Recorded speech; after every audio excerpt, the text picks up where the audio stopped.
Today our environment is in trouble in more than one way. Aside from greenhouse gases, invasive species are wreaking havoc on our environment. The first example is the zebra mussel. These originated in Poland and can now be found throughout the northwestern United States.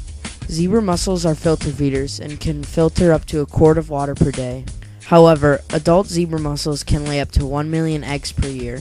They also cling to almost any surface in the water. Because they bundle up so quickly, they can grow on top of other animals, interfering with their feeding and growth. Once zebra mussels become established in a body of water, they are almost impossible to eradicate. Many businesses and facilities on the water have trouble with them clogging their intake valves, costing them millions of dollars to try and get them out. They have to use chemicals such as chlorine or giant mechanical scrapers to remove them.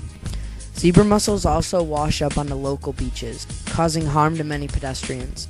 In inland lakes, they have taken over so much that they harm recreational fishing, and on an even bigger scale, the fishing industry in the whole Great Lakes region. The next example is the Asian carp.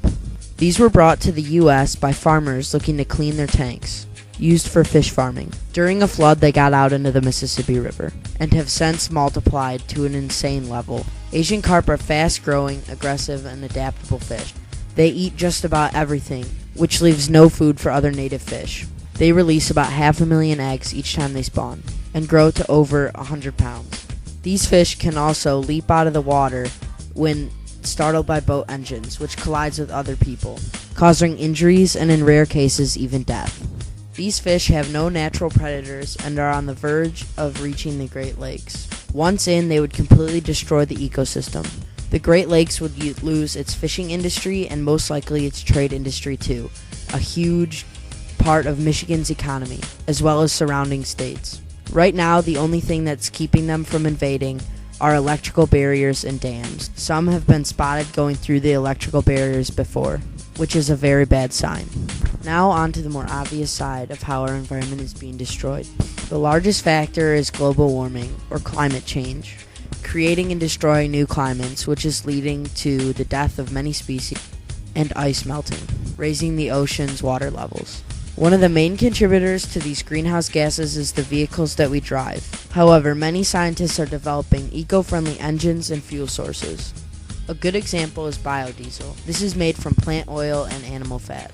Not only is it renewable, but it doesn't release carbon monoxide or hydrocarbon emissions. The next example is hydrogen. It is still in the research stage, but this fuel source has virtually no pollution and emission-free transportation.